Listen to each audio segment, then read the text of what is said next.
I have seen this claim quite a bit recently, and so I've decided to kind of sit and meditate and pontificate on it until I could reach a good response. And here it is to the atheists that are out there. So many of them claim, if y'all would just give some evidence. Or, God knows exactly the piece of evidence that would transform me into a believer. And I want to just kind of analyze that for a second. At first, it really seems like someone has a really good claim against God, because God, being all good or even being real, should want to save his children, and so surely he would provide the precise piece of evidence that would convert me. Now I want to think about that for a second. Is that not in and of itself just a prideful starting point or a prideful stance? Because if God has to cater to each one of us personally, then we have all of a sudden elevated ourselves above all of mankind. God has to reach me in particular by manifesting a tricycle of my childhood that I always wanted that I never got. And if he actually presented that, even though I would never ride it, if he presented that, then I would become a believer. So that puts one in the pride category first, and we know that it takes humility to actually be converted or to come to God on his terms.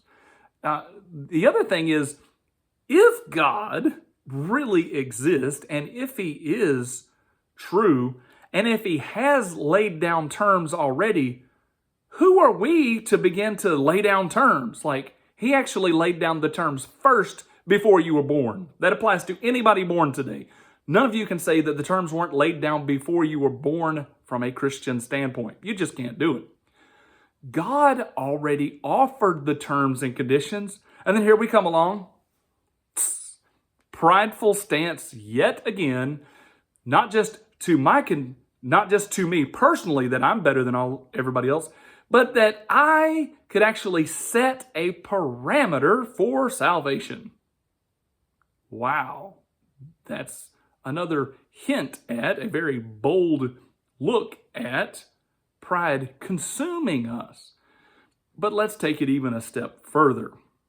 I want you to compare atheist morality with Christian morality. And I think this can be very fair terms. Christians accept the morality that is handed down to them by God, and the atheist can choose their own morality. So go ahead, atheist, choose your own morality. I don't care what it is. Choose it.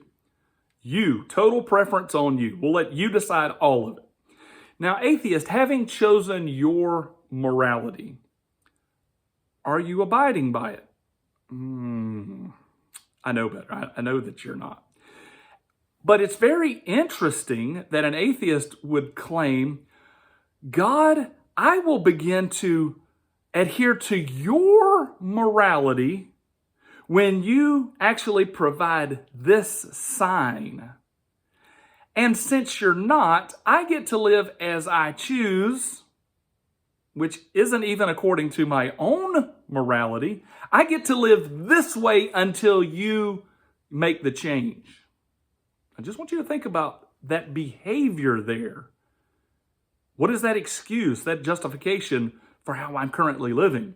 Now contrast that against the Christian living. The Christian is like, hey God, you set the terms, you set the parameters, and I actually have to live right or try to live right, even if I don't understand all of the terms and parameters. So I hope these three aspects of atheism help to really shine forward. It's got to be my way. I actually get to set the terms and conditions, which is, that's just blatant. And then lastly, I get to live the way I choose until you do so.